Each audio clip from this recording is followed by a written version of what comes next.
This is the first edition of the Khoodeelaar campaign, world exclusive diagnosis of Fleet Street, which is the London-centric, Little English or Little Englander mentality-based print newspapers, collectively called Fleet Street. And on Sunday, there are 9 of them, I think, or 8 of them.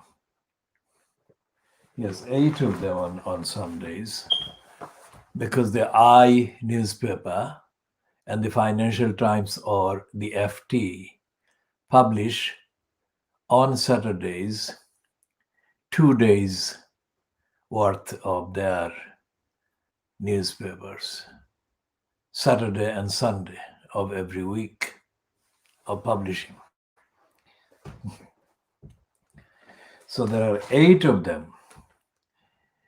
And we start with the look at the diagnosing the Sunday Times, 13th of December 2020, issue number 10,240.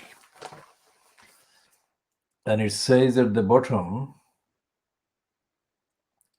police drop rape investigation into Tory ex-minister. Now, the Tory ex-minister is not being named in there, but the Metropolitan Police reportedly said that they had decided not to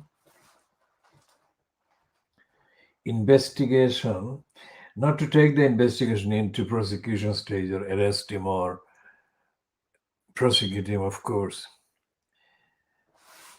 And that is because they say there is not sufficient evidence. The man is described as an ex-minister who has worked as a kind of so-called MP for the last 4 months, remotely from home.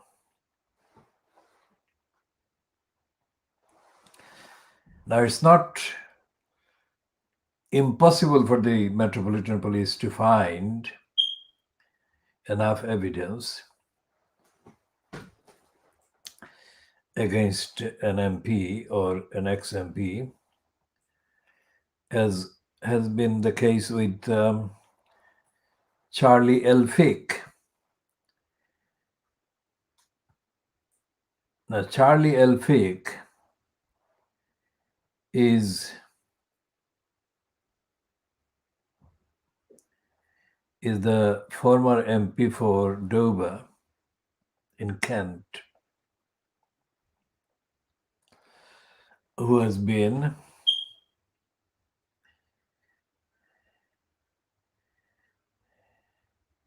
jailed.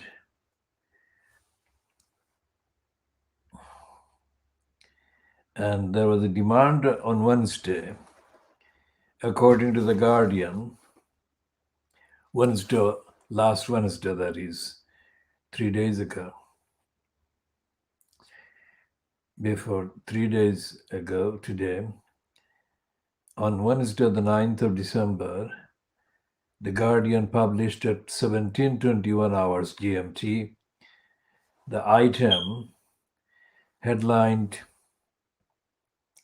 "Character references in Haque court case should be public, judge says."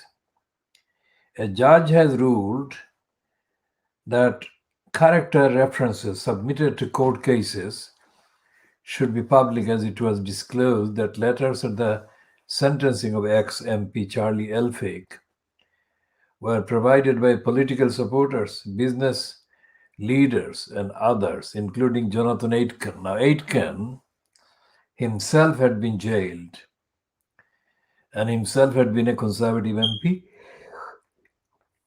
So The Guardian says that Aitken, the former Conservative minister who was jailed for perverting the course of justice, and is now a prison chaplain, a priest serving in the prisons as a priest, wrote in his reference that he gave Elphick tips on coping with prison life and urged the sentencing judge to temper justice with mercy. So that was clearly Aitken lobbying the sentencing judge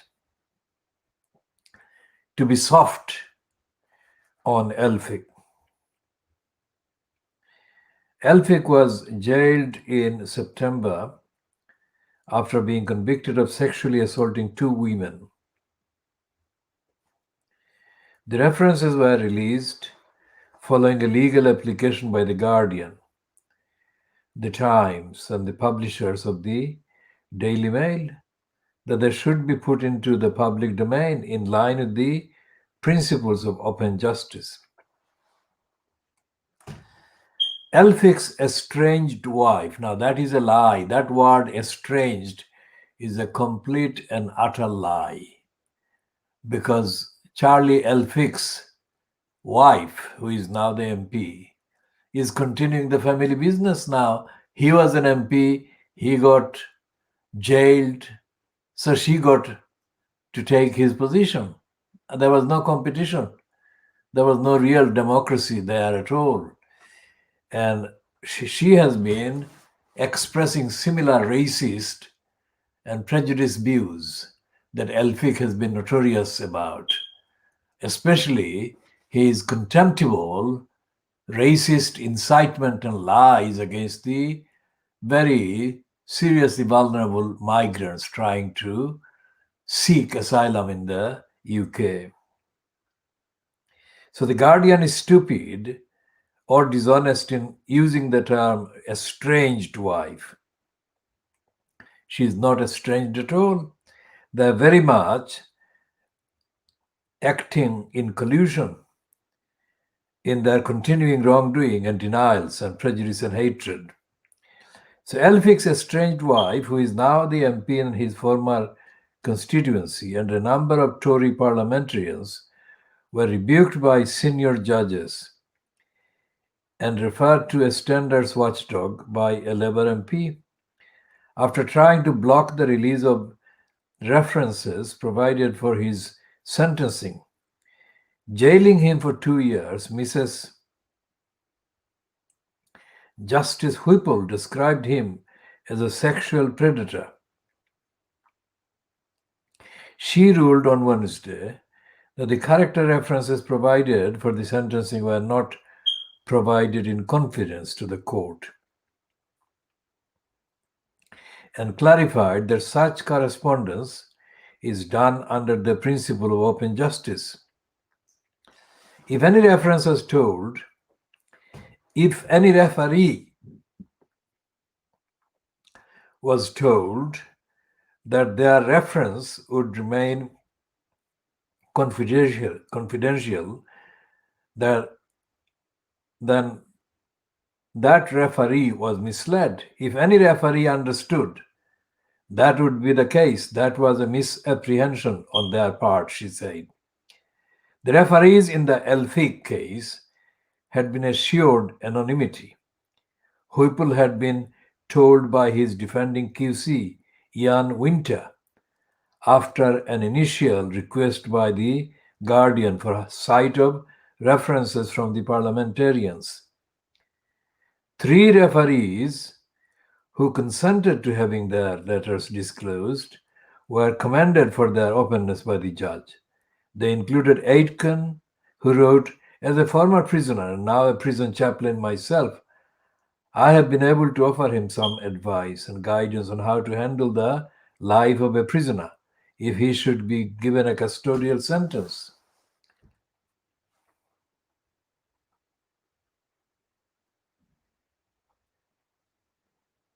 He added, Jonathan Aitken that is, he made it very clear to me, he meaning Charlie Elphick, made it very clear to Jonathan Aitken that he is deeply remorseful for his failings of character and behavior which have led to his conviction. Jonathan Aitken continues, I am certain his penitence is sincere. Penitence means remorse and regret. 26 other referees, included a Catholic priest in Dover, Father Jeff Cridland, who suggested that the judge suspend Elphic's sentence, writing, too much of a shaking is not a good thing. Now, these people are absolutely delusional. How is it to be accepted that jailing a convicted sex abuser or sexual assaulter of two women shaking too much? Others included David Foley, Chief Executive of Dover District Chamber of Commerce, and Kent County Councillor Nigel Collor, Collor, Collor.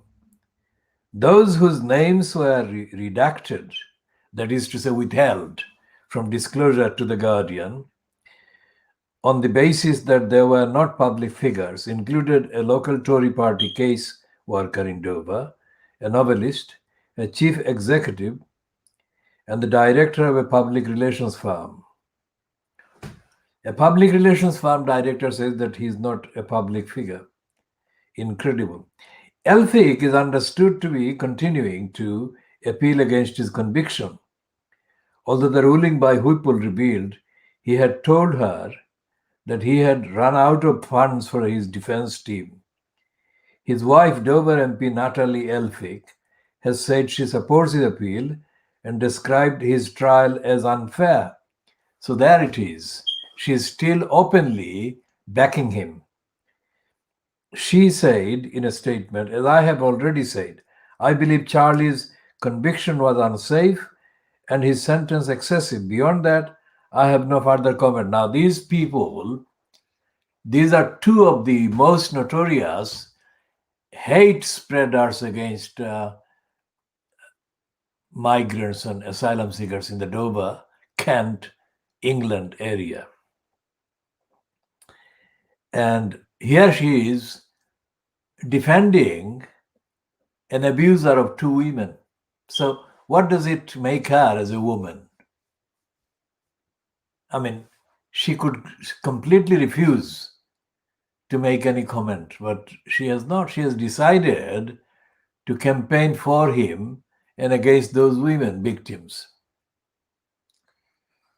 The most senior judge in England and Wales, the Lord Chief Justice, last week renewed his criticism of her, four other Tory MPs, and a peer after they sought to influence Whipple's decision over whether to release the character references. So it's not just us, this campaign, this program, that is condemning Charlie Elphick and his so-called estranged wife. She is not estranged by these hefty evidence against her being very currently strongly advocating for him as against the conviction, and also to keep the references that were given by these other people, seeking to influence his sentencing. So she's, after the event, as they say, she is still doing the wrongs. Now, if that degree and amount and volume of involvement by lobbies and conservatives and others is any guide, then of course the police are expected to be under similar pressure to treat as not crimes that are committed by MPs or ex-MPs or ex-ministers or others. And this is a rape. This is a rape, police drop rape investigation. This is not some kind of minor matter, it's a rape investigation. And the Sunday Times says a Conservative MP who was accused of rape, sexual assault, and coercive control is free to return to Parliament after police confirmed they had dropped their investigation into him. That's at the bottom. That is the bottom item.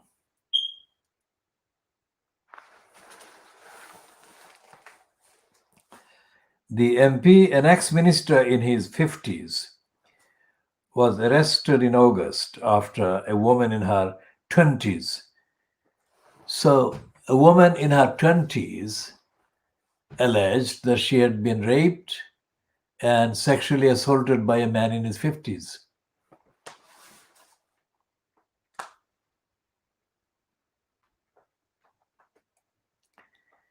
The MP has always denied the allegations, but so did Charlie Elphick. So did Jonathan Aitken in his trial over perjury, perversion of course of justice. Last night, a Metropolitan Police spokesman said, following a thorough investigation and based on all evidence made available to officers, the decision was taken that the case did not meet the evidential test and no further action will be taken. The complainant has been made aware of the decision. Unquote. In response, the alleged victim said she intends to appeal against the decision through the Victims' Right to Review Scheme. Victims' Right to Review Scheme. The victims is a plural. Victims is a plural followed by an apostrophe. This gives individuals the right to ask for a re-examination of police decision, not to prosecute a suspect. Now, this is not true because there are literally hundreds of thousands of cases that the police across England are dropping. They're treating crimes as not crimes. Let's put it this way. So, not only is the Victims' Right to Review Scheme a completely insignificant and tiny outfit, even to list the numbers of crimes that the police across England are treating as not crime. There are other kind of behavior decisions that the police have been making that constitute the police operating as, in the case of crime, what constitutes crime and what severity of crime and criminality. They are behaving like a parliament. And that is completely wrong. The police cannot change the law. Only parliament can and should. And so in doing what they're doing and in doing this kind of mythological, mysterious kind of oblique statements like the one the Sunday Times has quoted the Metropolitan Police of issuing, quote, following a thorough investigation and based on all evidence made available to officers, the decision was taken that the case did not meet the evidential test and no further action will be taken. Now, there is a need for those tests or test, if it's in a singular, evidential test. What do they mean by evidential test? The police decision to drop that investigation, that is, means the woman, a former parliamentary worker, can also resume the process of submitting a complaint to Parliament's Independent Complaints and Grievance Scheme, which handles allegations of bullying, harassment, and sexual misconduct against MPs. Those found guilty of wrongdoing can be subject to sanction, from oral apologies to expulsion. In August, Mark Spencer, the Conservative Party chief whip, faced criticism for failing to suspend the MP as a precautionary measure and allegedly not appearing to take the woman's claims seriously. However, there are no rules governing when an MP ought to be suspended. Those close to the chief whip said he was balancing the welfare of the complainant with the MP's right to privacy and his own well-being. A spokesman for the Conservative chief whip said, "We will review any changes to police conditions." Now, this is absolutely unacceptably stupid. It should not be down to the police to decide what constitutes evidence. It should be transparent to the public as to what the police are referring to as evidential tests. And there is no published criteria as far as what the police treat in a case to be either short of meeting the requirements of the evidential test or meeting the requirements of evidential test. I mean, it is a major crime, rape. And as we say in the commentary that we broadcast in September and in October about the gang rape that took place on the 25th of September 2020 in the general area of the MC College in Silot, Bangladesh, that rapists should not live in Bangladesh.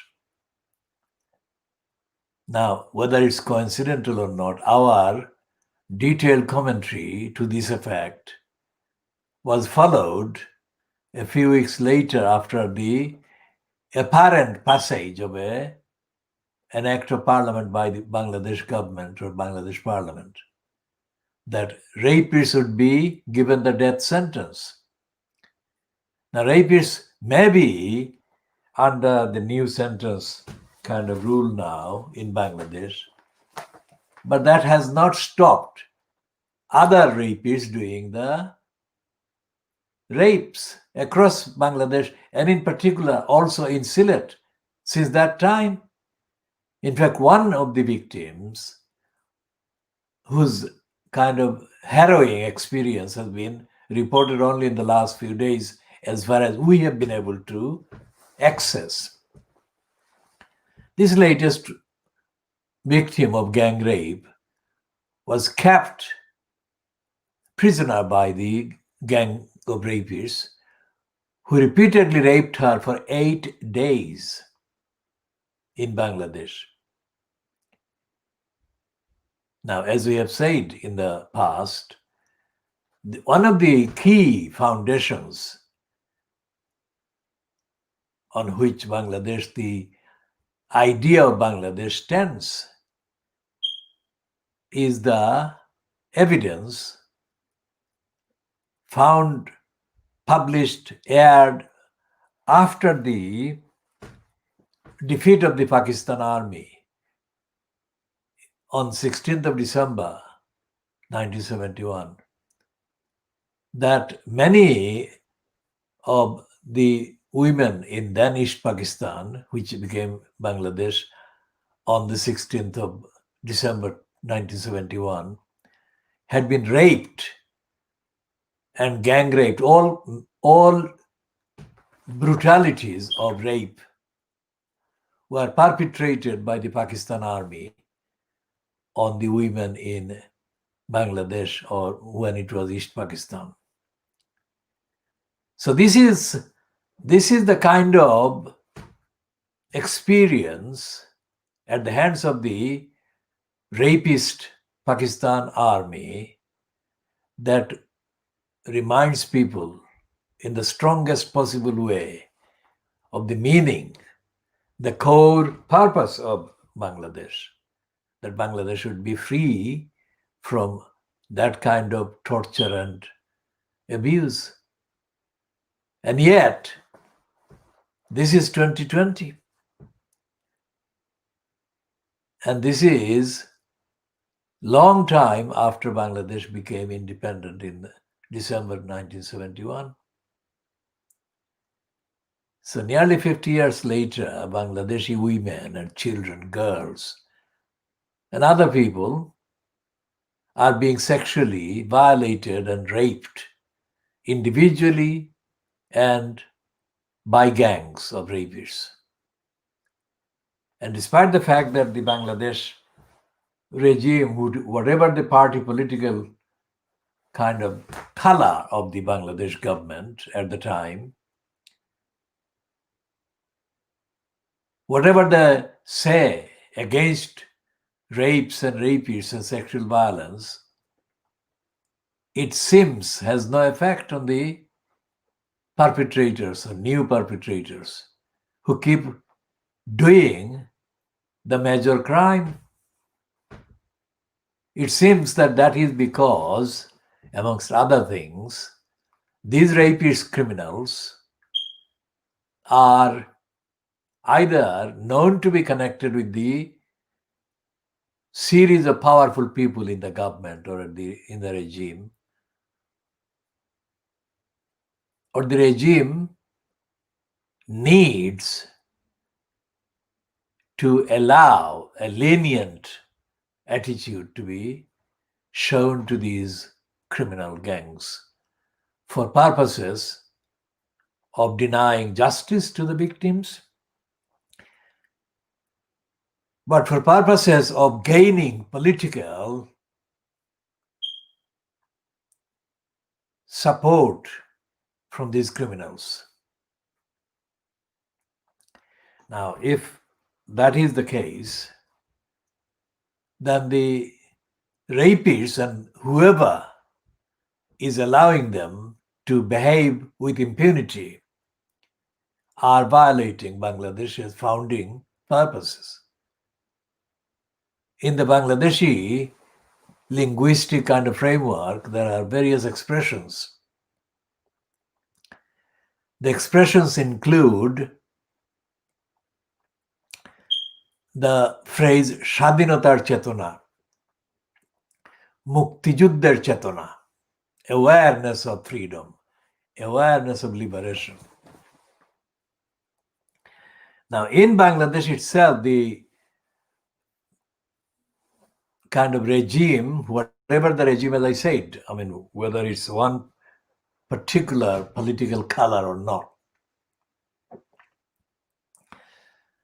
the regime is secondary. What is more important is the actual so-called, whatever the varieties of institutions that exist in the name of doing justice for the victims of crimes and injustice. So right across the institutions and the so-called media in Bangladesh, there is a culture, dominant culture, which may not be exclusive because there may be kind of diversity of opinion. I grant that as a fact. But that is not the test. The test is whether these violations have been arrested, that is stopped and banned. And the answer is no. So in addition to the crimes of rapes and gang rapes and sexual violence and violations in Bangladesh, the so-called judicial bureaucracy is not delivering access to even an attempt to seek justice or remedies to the overwhelming majority of the victims who are justified in seeking and being given access to claims through the process of judicial kind of remedies. They're not. And despite the fact that there is a large number of so-called non-profit organizations active in Bangladesh or active in the name of helping the victims of injustice, of poverty, of violence, and of rape in Bangladesh, nothing is making any difference to the victims.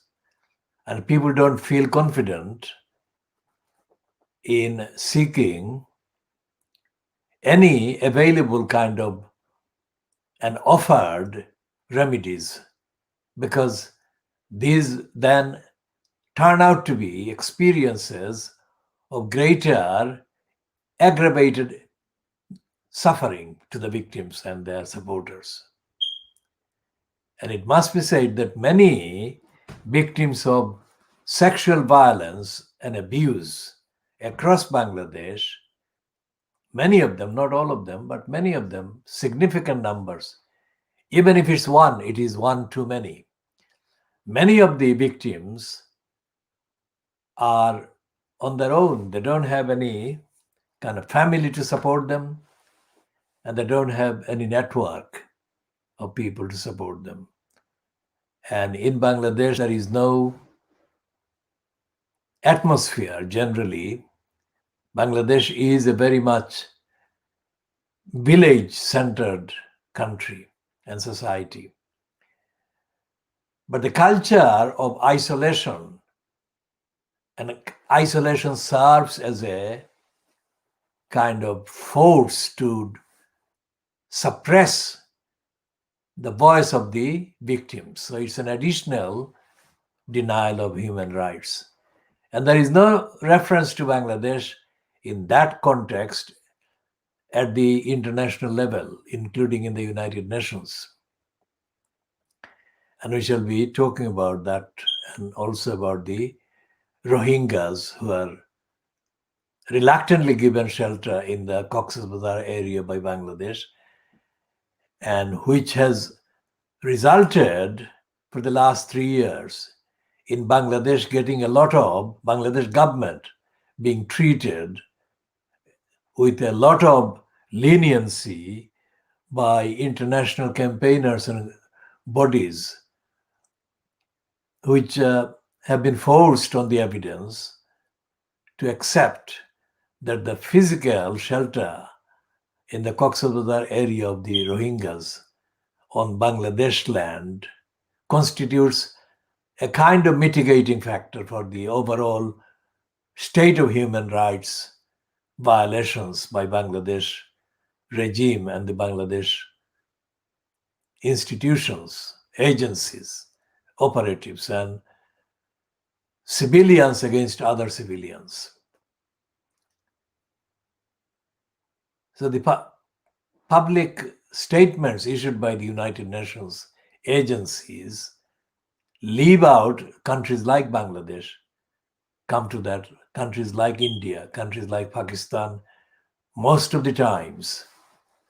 But then they make distinctions between Pakistan and India. They make distinctions between Pakistan and Bangladesh. And although they have got publicly expressed concerns about lack of human rights in various aspects across the subcontinent of India, Bangladesh, and Pakistan, the United Nations don't update any position statements about the subcontinent on their network of social media and television.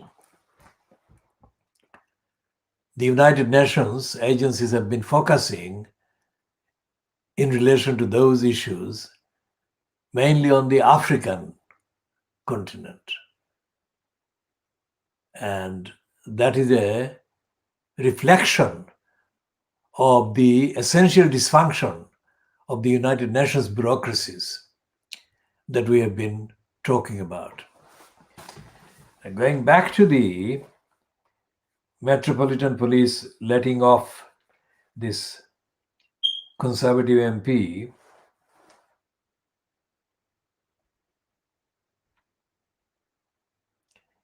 there is nothing in the police statement or in the coverage of the Sunday Times of the police dropping the case or dropping the investigation into rape by the ex-minister, Conservative minister. And it's not being painted as a harrowing nightmare thing that police would be doing if the MP concerned were a member of the Labour Party Parliamentary Labour Group during Jeremy Corbyn's stint as leader for the 5 years. And NHS bosses are saying to Johnson that relaxing the COVID restrictions during Christmas will cause third wave of the spread of the infection.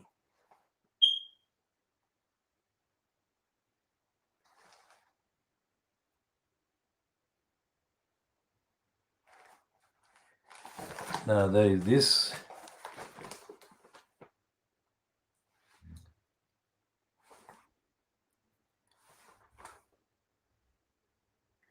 Now this is the headline.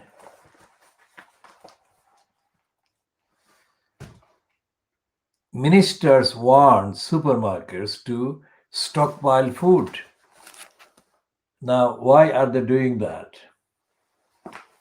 Because the line has been in the last week that coincided with Johnson meeting the new president of the EU. That Johnson is the one who is doing the most difficult work of trying to avoid a no deal Brexit. And there is absolutely no evidence that that is the case. In fact, Brexit itself, even before the referendum so-called vote,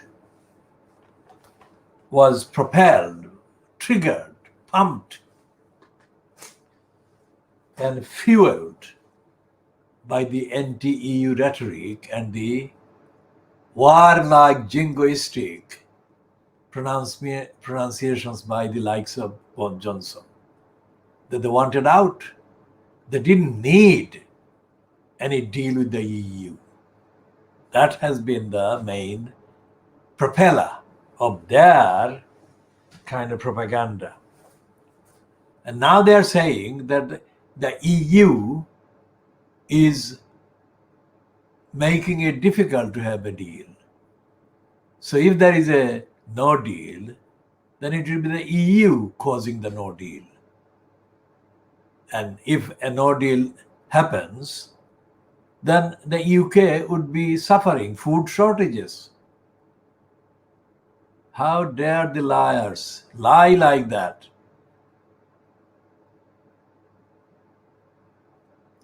Those people who opposed Brexit did that precisely because of this kind of shortage and other things that would significantly imperil the British society.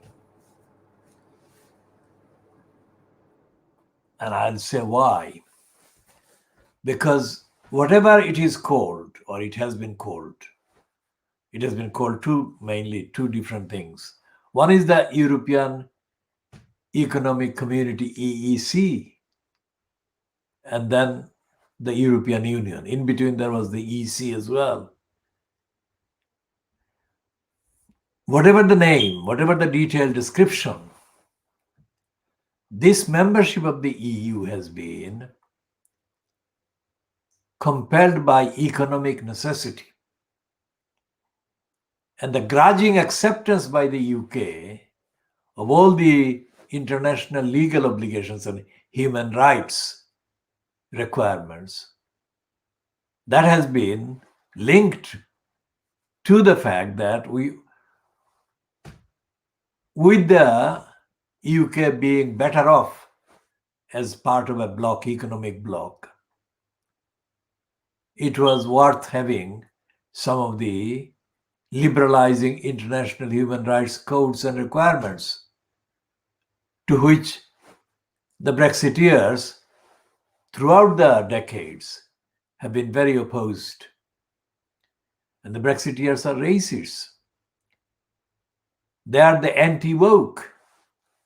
And then now, in Fleet Street Papers, they are setting up a racist, Trump-like movement in this country, fronted by this member of the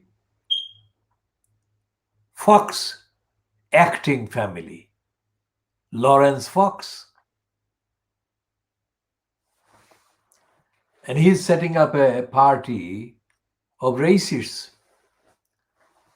Only they're not calling it a party of racists, they're calling it a party opposed to woke.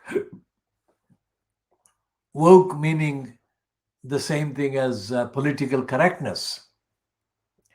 So they're updating this racist terminology and calling it woke, anti-woke. Anyone who is anti-racist is being called a woke. Now, they say that the anti-racist campaigns have replaced or removed from the BBC's schedules and the media and the public discourse and the university forums and whatever, all racism and racist talk and all racist denials. And that racists, whom they dress as free speech champions, have been denied platforms all over the place. Now, that if that is the case, let's assume that that is the fact. Then where in the media in Fleet Street is any coverage of that? Nowhere. They've got pages and pages, items and items after items, promoting Lawrence Fox and the other racists under various guises. They haven't got any statement from the anti-racist campaigners. True that there are not enough anti-racists and not enough anti-racist campaigners ongoing at the time in this country, in England, at the moment, but there are some. But the racists, calling the anti-racists wokes, are not covering the activities of the anti-racists in the Fleet Street Papers, either on Sunday, today, or on weekdays. So they're lying. As they're lying on the Brexit disaster and catastrophe, economic catastrophe, market catastrophe. And they are, of course, contradicting. They're contradicting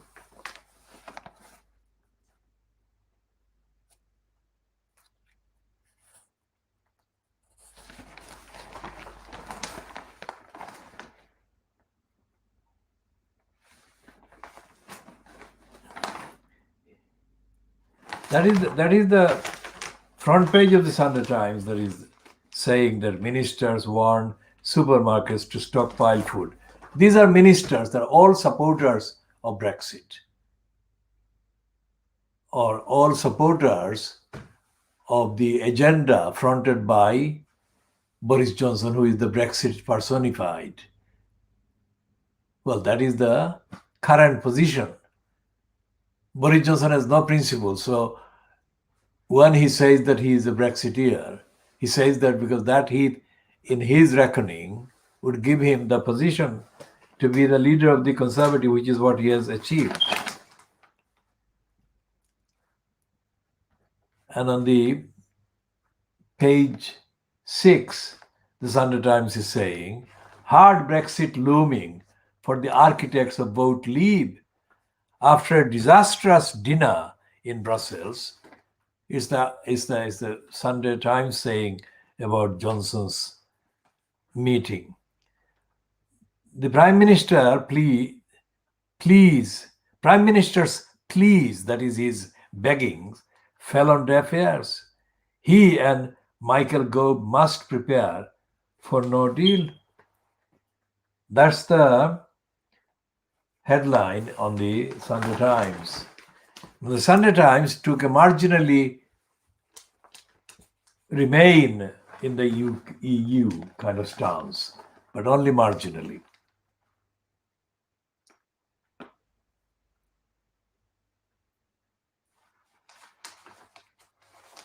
And they're giving a profile on the current